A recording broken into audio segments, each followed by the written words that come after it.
रोहन एक 30 साल का लड़का था जो अपने माता पिता के साथ एक पुराने सुनसान हवेली में रहने आया था। यह हवेली गांव से दूर घने पेड़ों के बीच खड़ी थी। पहली ही रात जब सब सो रहे थे, रोहन को अपने कमरे में किसी के फुसफुसाने की आवाज सुनाई दी। रोहन, आओ, मुझे ढूंढो।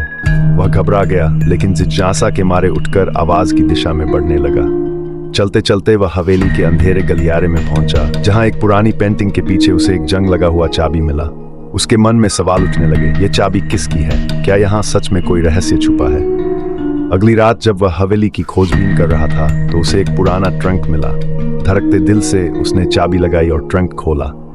अंदर एक पुरानी डायरी रखी थी, जिस पर लिखा था आर्व थी। जैसे ही उसने पन्ने पलटे, उसे डरावनी बातें लिखी मिली। मैं छुपा था, परछायां आ गईं, भरोसा मत करना। डायरी पढ़ते ही हवेली की लाइट अचानक झपकने लगी और एक फुसफुसाती आवाज उसके कानों में गूंज उठी।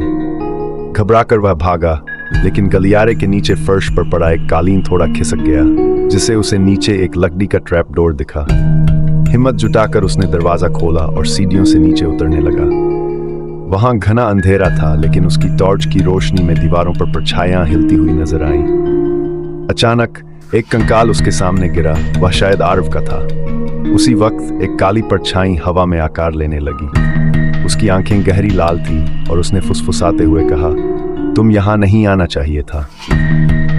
रोहन का दिल तेजी से धड़कने लगा, लेकिन उसे डायरी का आखिरी वाक्य याद आया, मुझे उजाले से मुक्त करो। रोहन ने छत से टॉर्च को परछाइयों की तरफ घुमा दिया। जैसे ही तेज रोशनी पड़ी, वे चीखते हुए गायब होने लगीं। हवेली की ठंडी हवा अचानक गर्म हो गई।